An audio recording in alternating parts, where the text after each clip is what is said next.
Students, welcome back to our channel AM classes. आज आपण 10th standard अल्जेब्रासाठी first chapter linear equations in two variables मधील practice set 1.3 पाहणार आहोत. याच्यामध्ये आपण सायमल्टेनियस इक्वेशन्स क्रॅमर्स रूल म्हणजेच डिटर्मिनंट मेथडने सॉल्व्ह करणार आहोत. आता याच्यामध्ये आपण कोणत्या स्टेप्स यूज करणार आहोत हे समजून घेऊ. डिटर्मिनंट मेथडलाच क्रॅमर्स रूल म्हटलं जातं, कारण प्रथम आपल्याला ही method Swiss mathematician Gabriel Cramer यांनी दिलेली आहे, म्हणून या मेथडला क्रॅमर्स रूल असं सुद्धा म्हटलं जातं. आता क्रॅमर्स रूलने किंवा डिटर्मिनंट मेथडने एक्झाम्पल सॉल्व्ह करताना आपण 5 स्टेप्स यूज करणार आहोत. फर्स्ट स्टेप काय आहे पहा. Write the equations in the form ax plus by is equal to c. आपल्याला जी 2 इक्वेशन्स दिलेली असणार आहेत ते आपण कोणत्या फॉर्ममध्ये लिहिणार आहोत. ax plus by is equal to c या फॉर्ममध्ये आपल्याला इक्वेशन्स लिहून घ्यायचे आहेत.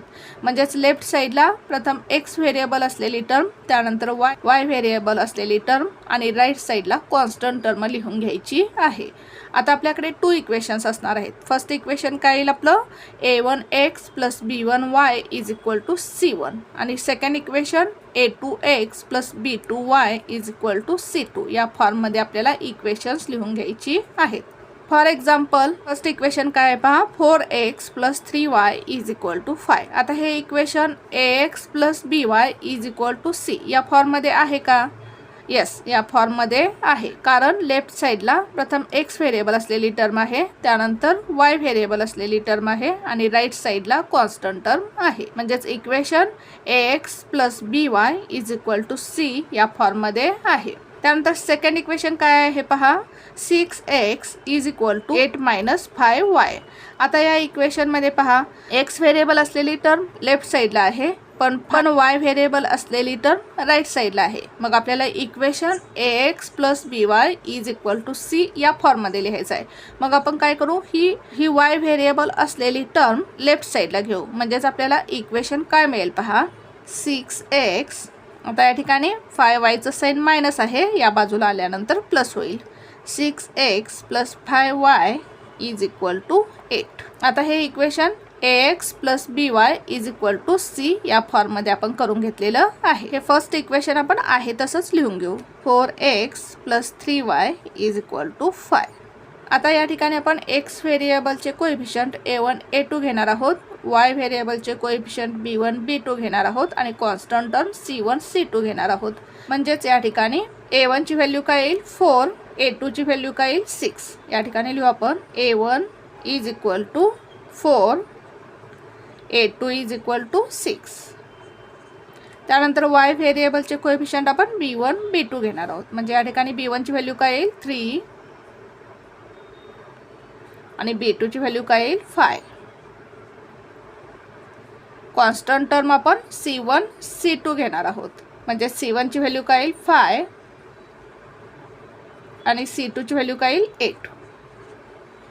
त्यानंतर सेकंड स्टेप काय आहे. फाइंड d, म्हणजेच आपल्याला d या डिटर्मिनंटची व्हॅल्यू फाइंड करायची आहे. आता आपण d या डिटर्मिनंटची व्हॅल्यू कशी फाइंड करणार आहोत. प्रथम आपण x व्हेरिएबलचे कोएफिशियंट लिहिणार आहोत आणि त्यानंतर y व्हेरिएबलचे कोएफिशियंट लिहिणार आहोत. म्हणजेच a1 a2 b1 b2. x व्हेरिएबलचे कोएफिशियंट काय आहेत a1 a2, y व्हेरिएबलचे कोएफिशियंट काय आहेत b1 b2. म्हणजेच या ठिकाणी d या डिटर्मिनंटची व्हॅल्यू काय येईल पहा. d is equal to a1 a2 म्हणजेच 4 and 6 येईल. या ठिकाणी b1 b2 y व्हेरिएबलचे कोएफिशियंट b1 b2 काय येईल 3 and 5. म्हणजेच या ठिकाणी काय येईल 3 and 5 आणि या डिटर्मिनंटची व्हॅल्यू आपण फाइंड करणार आहोत. त्यानंतर थर्ड स्टेप काय आहे. Find dx. त्यानंतर आपण dx या डिटर्मिनंटची व्हॅल्यू फाइंड करणार आहोत. आता dx या डिटर्मिनंटची व्हॅल्यू कशी फाइंड करायची पहा. आता या ठिकाणी काय आहे dx म्हणजेच x या व्हेरिएबलचे कोएफिशियंट आपण c1 c2 ने रिप्लेस करणार आहोत. या ठिकाणी जे x व्हेरिएबलचे कोएफिशियंट आहेत ते आपण c1 c2 ने रिप्लेस करणार आहोत. म्हणजे या ठिकाणी काय c1 c2 आणि y व्हेरिएबलचे कोएफिशियंट आहे तसेच ठेवायचे आहेत b1 b2. म्हणजेच या ठिकाणी dx या डिटर्मिनंटची व्हॅल्यू काय येईल पहा. x व्हेरिएबलचे कोएफिशियंट आपण c1 c2 ने रिप्लेस करणार आहोत. म्हणजे 5 and 8 5 8. y व्हेरिएबलचे कोएफिशियंट आहे तसेच ठेवायचे आहेत. म्हणजेच 3 and 5. या ठिकाणी काय येईल 3 and 5. त्यानंतर फोर्थ स्टेप काय आहे, फाइंड dy. dy या डिटर्मिनंटची व्हॅल्यू आपण फाइंड करणार आहोत. आता dy या डिटर्मिनंटची व्हॅल्यू फाइंड करताना आपण y व्हेरिएबलचे कोएफिशियंट c1 c2 ने रिप्लेस करणार आहोत. आता या ठिकाणी x व्हेरिएबलचे कोएफिशियंट आहे तसेच ठेवायचे आहेत आणि या ठिकाणी y व्हेरिएबलचे कोएफिशियंट आपण c1 c2 ने रिप्लेस करणार आहोत. म्हणजेच a1 a2 and c1 c2. या ठिकाणी काय पहा, dy is equal to x व्हेरिएबलचे कोएफिशियंट आहे तसेच ठेवायचे 4 अँड 6 आणि y व्हेरिएबलचे कोएफिशियंट आपल्याला c1 c2 ने रिप्लेस करायचे आहेत 5 अँड 8. म्हणजे या ठिकाणी काय 5 अँड 8. फिफ्थ स्टेप काय आहे पहा, find the values of x and y. आता x आणि y ची व्हॅल्यू फाइंड करण्यासाठी आपण काय फॉर्म्युला यूज करणार आहोत, x is equal to dx upon d and y is equal to dy upon d. म्हणजेच x is equal to dx या डिटर्मिनंटची व्हॅल्यू डिवाइड d या डिटर्मिनंटची व्हॅल्यू आणि y ची व्हॅल्यू फाइंड करण्यासाठी काय करणार आहोत, y is equal to dy या डिटर्मिनंटची व्हॅल्यू अपॉन d या डिटर्मिनंटची व्हॅल्यू. अशा प्रकारे या 5 स्टेप्स यूज करून आपण सायमल्टेनियस इक्वेशन्स डिटर्मिनंट मेथड म्हणजेच क्रॅमर्स रूल यूज करून सॉल्व करणार आहोत. प्रॅक्टिस सेट 1.3 मधील फर्स्ट एक्झाम्पल सॉल्व करू आपण. क्वेश्चन 3 काय दिला आहे पहा आपल्याला, solve the following simultaneous equations using Cramer's rule. आता या ठिकाणी आपल्याला 2 इक्वेशन्स दिलेली आहेत. ही इक्वेशन्स आपण क्रॅमर्स रूल यूज करून सॉल्व करणार आहोत. फर्स्ट स्टेप काय आहे आपली, प्रथम आपण equation ax plus by is equal to c या फॉर्ममध्ये लिहून घेणार आहोत. प्रथम आपण ही दोन्ही इक्वेशन्स लिहून घेऊ. 3x minus 4y is equal to 10. त्यानंतर सेकंड इक्वेशन लिहून घेऊ आपण 4x plus 3y is equal to 5. आता या ठिकाणी लेफ्ट साईडला x व्हेरिएबल असलेली टर्म, त्यानंतर y व्हेरिएबल असलेली टर्म आहे आणि राईट साईडला कॉन्स्टंट टर्म आहे. म्हणजेच ही दोन्ही equations ax plus by is equal to c या फॉर्ममध्ये आहेत. व्हेरिएबलचे कोएफिशियंट आपण a1 a2 घेणार आहोत, y व्हेरिएबलचे कोएफिशियंट आपण b1 b2 घेणार आहोत आणि कॉन्स्टंट टर्म आपण c1 c2 घेणार आहोत. a1 is equal to a1 ची व्हॅल्यू काय आहे 3, a2 ची व्हॅल्यू काय आहे 4, b1 ची व्हॅल्यू काय येईल पहा, b1 is equal to -4. Sine लिहायचं आहे आपल्याला, साईन काय आहे 4चं मायनस म्हणजेच -4. b2 ची व्हॅल्यू काय येईल पहा 3, c1 c2 कॉन्स्टंट टर्म लिहून घेऊ आपण. c1 is equal to 10 and c2 is equal to 5. तर सेकंड स्टेपमध्ये आपल्याला d या डिटर्मिनंटची व्हॅल्यू फाइंड करायची आहे. d is equal to d या डिटर्मिनंटची व्हॅल्यू फाइंड करताना प्रथम आपण x व्हेरिएबलचे कोएफिशियंट लिहिणार आहोत a1 a2. त्यानंतर y व्हेरिएबलचे कोएफिशियंट लिहिणार आहोत b1 b2 is equal to a1 a2 म्हणजेच 3 and 4, b1 b2 -4 and 3 -4 and 3. आता आपण या डिटर्मिनंटची व्हॅल्यू फाइंड करू. प्रथम या दोन्हीचं क्रॉस मल्टिप्लिकेशन करायचं 3 × 3 मायनस या दोन्ही टर्मचं cross multiplication -4 × 4 is equal to 3 3 जार 9. या ठिकाणी मायनस मायनस काय होईल प्लस, 4 4 जार 16, 9 + 16 25. म्हणजेच आपल्याला d या डिटर्मिनंटची व्हॅल्यू काय मिळाली 25. आता आपण dx या डिटर्मिनंटची व्हॅल्यू फाइंड करू.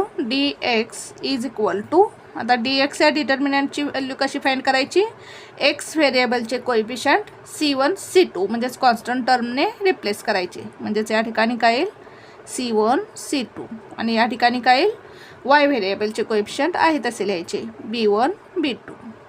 काय केलं या ठिकाणी आपण हे जे x व्हेरिएबलचे कोएफिशियंट आहेत ते आपण कॉन्स्टंट टर्मने रिप्लेस केले, c1 c2 ने रिप्लेस केले आणि y व्हेरिएबलचे कोएफिशियंट आहे तसेच ठेवले is equal to c1 c2 just 10 and 5, b1 b2 -4 and 3 is equal to, प्रथम या दोन्ही टर्म्सचं क्रॉस मल्टिप्लिकेशन 10 × 3 मायनस या दोन्ही टर्म्सचं cross multiplication -4 × 5 is equal to 10 3 जार 30. या ठिकाणी मायनस मायनस प्लस होईल 4 5 जार 20 इज इक्वल टू 30 + 20 किती येईल 50. म्हणजेच आपल्याला dx या डिटर्मिनंटची व्हॅल्यू किती मिळाली 50. आता आपण dy या डिटर्मिनंटची व्हॅल्यू फाइंड करू. dy इज इक्वल टू, आता dy या डिटर्मिनंटची व्हॅल्यू फाइंड करताना y या व्हेरिएबलचे कोएफिशियंट c1 c2 ने रिप्लेस करायचे. x या व्हेरिएबलचे कोएफिशियंट आहे तसे ठेवायचे a1 a2 आणि y व्हेरिएबलचे कोएफिशियंट c1 c2 ने रिप्लेस करायचे.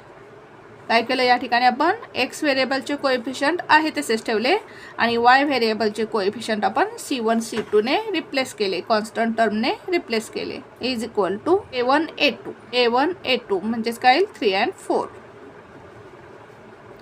c1 c2 10 and 5 is equal to, या दोन्ही टर्म्सचं क्रॉस मल्टिप्लिकेशन करू. 3 into 5 मायनस या दोन्ही टर्म्सचं cross multiplication 10 into 4 is equal to 3 5s are 15 minus 10 4s are 40 is equal to 15 minus 40 किती येईल पहा 25.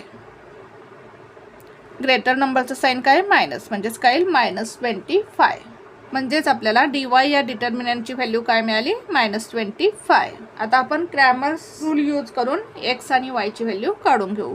बाय क्रॅमर्स रूल x या व्हेरिएबलची व्हॅल्यू काढण्यासाठी फॉर्म्युला काय आहे dx upon d is equal to, dx ची व्हॅल्यू किती मिळाली आपल्याला, dx ची व्हॅल्यू किती मिळाली 50 अपॉन d. d या डिटर्मिनंटची व्हॅल्यू किती मिळाली, d या डिटर्मिनंटची व्हॅल्यू किती मिळाली 25. भाग घालू आपण. 25 1s are 25, 25 2s are 50. म्हणजेच आपल्याला x ची व्हॅल्यू काय मिळाली 2/1 म्हणजेच 2. आता आपण y या व्हेरिएबलची व्हॅल्यू फाइंड करू. y is equal to formula काय आहे dy upon d is equal to, dy या डिटर्मिनंटची व्हॅल्यू काय मिळाली आपल्याला, dy इज इक्वल टू -25 म्हणजे या ठिकाणी काय येईल -25 अपॉन d म्हणजेच d या डिटर्मिनंटची व्हॅल्यू, d या डिटर्मिनंटची व्हॅल्यू काय मिळाली 25. भाग घालू आपण. 25 1s are 25, 25 1s are 25 म्हणजेच y या व्हेरिएबलची व्हॅल्यू काय मिळाली आपल्याला -1. सोल्युशन लिहू आपण खाली. Therefore x, y is equal to, x ची व्हॅल्यू किती मिळाली 2, y ची व्हॅल्यू किती मिळाली -1 इज द सोल्युशन. अशा प्रकारे आपल्याला क्रॅमर्स रूल यूज करून एक्झाम्पल सॉल्व करायचं आहे. पुन्हा एकदा पहा आपण एक्झाम्पल कसं सॉल्व केलं.